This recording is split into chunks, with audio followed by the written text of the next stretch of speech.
변방의 제국 탄생 생존에서 번영으로 부재 60년 경력 서양 역사학자가 분석하는 고구려 건국과 팽창의 비밀. 안녕하십니까? 고구려 역사 다큐멘터리 EP 18입니다. 오늘부터는 완전히 새로운 시도를 합니다. 화자가 바뀝니다. 나는 60년간 세계사를 연구해온 서양의 역사학자입니다. 옥스퍼드 대학에서 로마 제국의 흥망성쇠를 분석했고, 하버드 대학에서 페르시아 사산 왕조의 외교 전략을 연구했으며, 소르본 대학에서 비잔티움 제국의 생존 메커니즘을 해부했습니다. 평생을 유럽과 중동의 고대 제국들을 추적하며 살아온 이 늙은 역사학자가 최근 동아시아 변방의 한 제국을 발견했습니다. 이름은 고구려. 기원전 37년 압록강 유역의 작은 부족 연맹으로 시작해 단 200년 만에 만주 전역과 한반도 북부를 아우르는 지역 강국으로 성장한 이 나라는 서양 역사학자인 내게 깊은 충격을 주었습니다. 어떻게 이것이 가능했을까? 로마나 페르시아,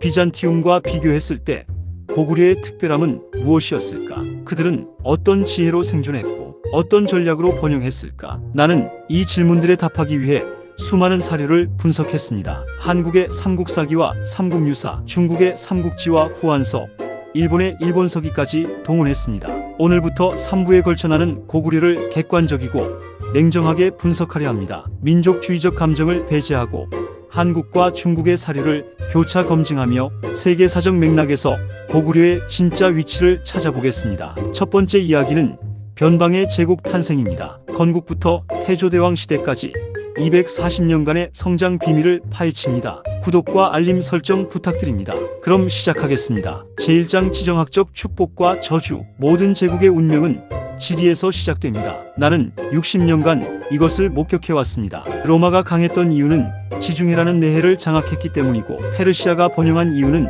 실크로드 무역로를 통제했기 때문이며, 비잔티움이 1000년을 버틴 이유는 보스포루스 해협이라는 천혜의 요충지를 차지했기 때문입니다. 고구려를 이해하려면 먼저 지도를 펼쳐야 합니다. 기원전 1세기 압록강과 홍강이 만나는 지점, 오늘날 중국 랴오닝성과 지린성의 경계 지역, 이곳은 만주 평원과 한반도 산악지대가 교차하는 전략적 요충지였습니다. 서쪽으로 500km 가면 중국 한나라의 수도 장안이 있었고, 북쪽으로는 끝없는 초원에서 선비족과 오한족 같은 유목 민족이 말을 달렸으며, 남쪽으로는 한반도의 백제, 신라, 가야 등 여러 소국들이 각축을 벌이고 있었습니다. 지정학적으로 이곳은 축복이자 저주였습니다. 축복인 이유는 명확합니다. 세 개의 강대한 세력권 사이 균형점에 위치해 독립을 유지할 수 있었기 때문입니다. 한나라가 약해지면 유목 민족과 손잡고 압박할 수 있었고, 유목 민족이 위협하면 한나라에 조공하며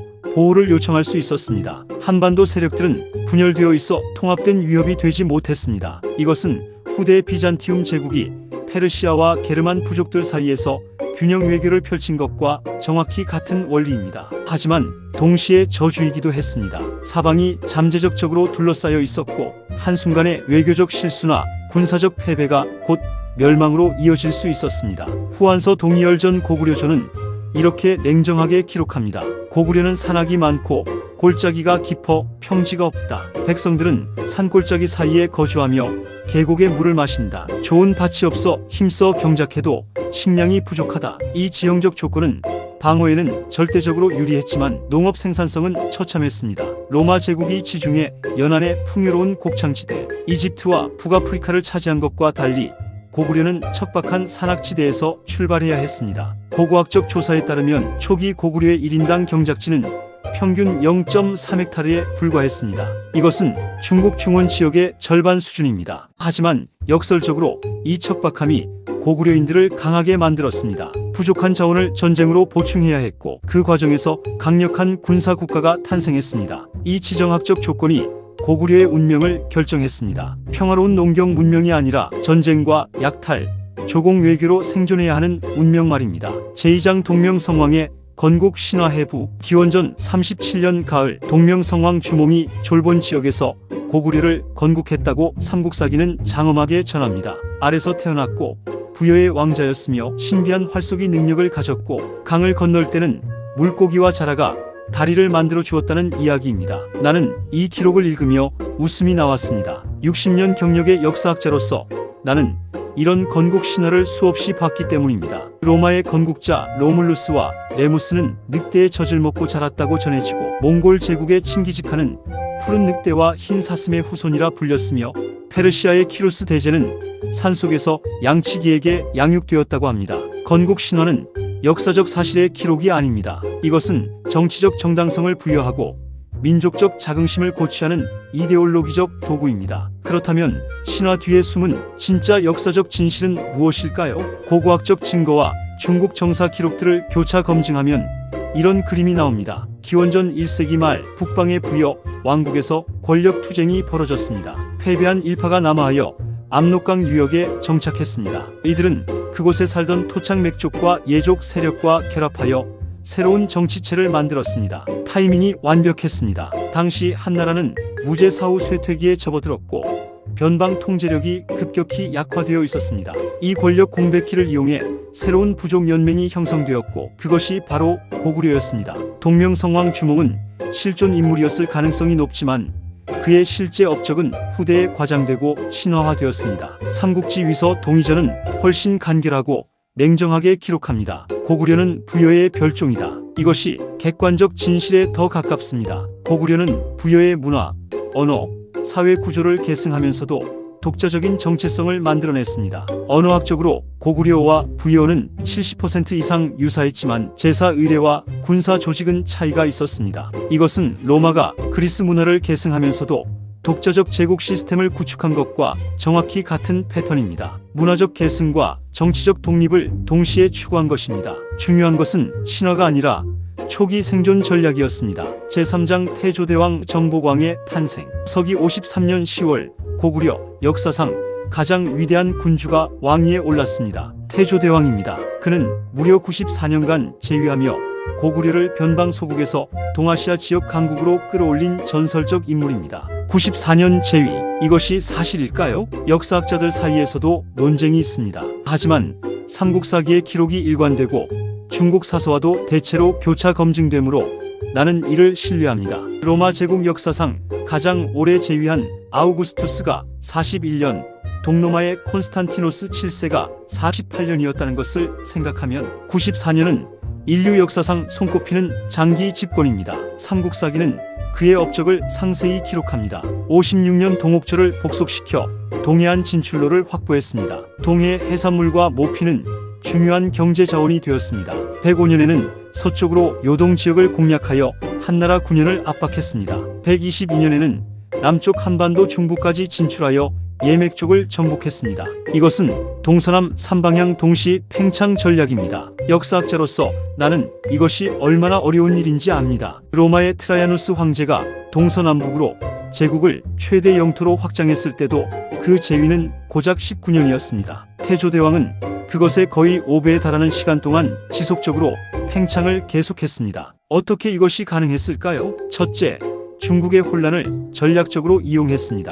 1세기 후반 후한은 외척과 환관의 권력 투쟁으로 중앙 통제력을 상실했습니다. 변방 지배가 느슨해진 틈을 놓치지 않았습니다. 둘째, 극도로 유연한 외교 전략이었습니다. 태조대왕은 명목상 후한에 조공을 바치며 책봉을 받았습니다. 하지만 실제로는 완전히 독립적으로 행동했습니다. 형식적 복종과 실질적 독립의 완벽한 균형이었습니다. 셋째, 군사혁신과 전술 개발이었습니다. 기병과 보병을 상황에 따라 유연하게 혼합 운용하는 전술, 산악 지형을 활용한 매복과 기습, 이것은 당시 동아시아 어디에도 없던 독창적 전술이었습니다. 인구도 폭발적으로 증가했습니다. 건국 초기 추정 인구 50만 명 수준이었던 것이 태조대왕 말년에는 150만 명을 넘어섰다고 추정됩니다. 이것은 연평균 약 1%의 인구 성장률로 로마 제국 전성기와 비슷한 수준입니다. 태조대왕은 단순한 정복왕이 아니라 국가 건설자였습니다. 제4장 군사혁신의 비밀. 고구려의 200년 성공을 군사력 없이는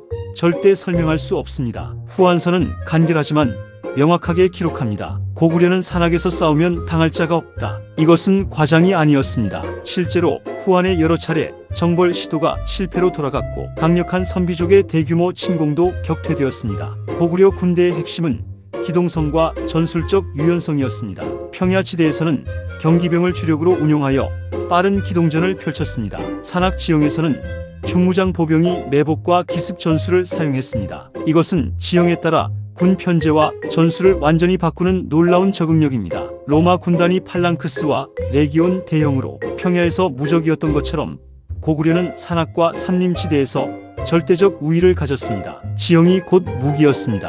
무기 체계도 독특했습니다. 각궁이라 불리는 복합궁은 사거리 300m를 자랑했는데 이것은 당시 세계 최고 수준이었습니다. 동물의 뼈와 힘줄, 나무를 겹겹이 붙여 만든 이 활은 관통력이 뛰어났습니다. 철제 갑옷과 투구는 중국의 것보다 두껍고 견고했습니다. 국내성과 환도성 일대에서 발굴된 고구려 무구리를 분석하면 매우 높은 수준의 야금 기술이 있었음을 알 수 있습니다. 철광석 재련 기술, 단조 기술, 열처리 기술 모두 당대 최고 수준이었습니다. 이것은 대량 생산 시스템도 갖춰져 있었다는 의미입니다. 하지만 진짜 비밀 병기는 성곽 방어 시스템이었습니다. 고구려는 산성을 전략적 거점으로 삼았습니다. 최초의 수도였던 환인의 오녀산성은 해발 800m 절벽 위에 있었습니다. 두 번째 수도 국내성은 험준한 산으로 둘러싸여 있었으며 최종적으로 천도한 평양성 역시 대동강과 산맥을 자연 방벽으로 활용했습니다.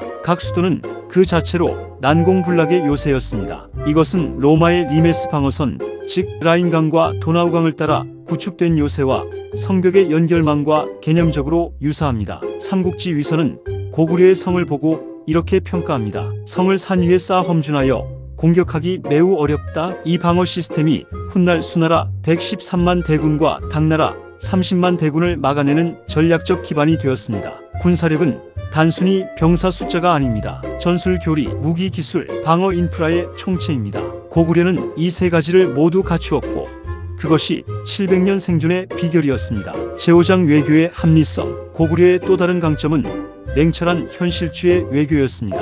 역사학자로서 나는 고구려의 외교 전략을 자주 비잔티움 제국과 비교합니다. 콘스탄티노플의 비잔티움은 강대한 페르시아 제국, 북방의 슬라브족, 아랍 칼리프국 사이에서 1000년을 버텼습니다. 그 비결은 금화를 뿌리는 외교와 적들 간의 이간질이었습니다. 고구려는 중국 왕조, 북방 유목 민족, 한반도 국가들 사이에서 조공과 군사 동맹으로 균형을 유지했습니다. 삼국사기와 후한서, 삼국지를 교차 검증하면 고구려 외교의 세 가지 원칙이 명확히 드러납니다. 첫째, 조공은 형식이고 독립은 실리라는 원칙입니다. 고구려는 후한과 위나라에 주기적으로 사신을 보내 조공을 바쳤습니다. 비단, 모피, 말 같은 토산품을 선물로 바쳤습니다. 하지만 이것은 전쟁을 피하고 무역 이익을 얻기 위한 전략적 선택이었을 뿐입니다. 내정과 군사는 완전히 독립적으로 운영했습니다. 중국 황제에게 책봉을 받는 의례를 치르면서도 동시에 동옥조와 동해를 정복하는 이중 플레이를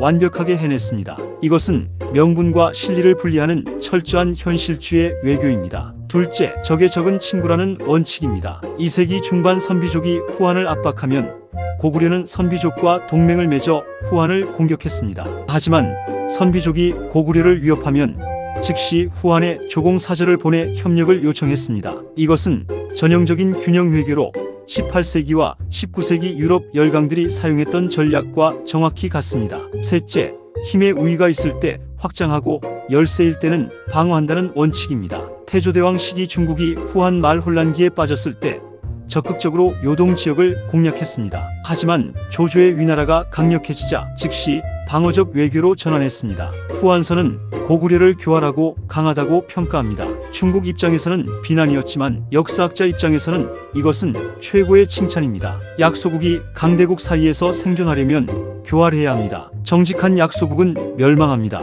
나는 이것을 마키아벨리의 군주론에 나오는 원칙과 비교합니다. 사자의 용맹과 여우의 교활함을 동시에 가져야 한다.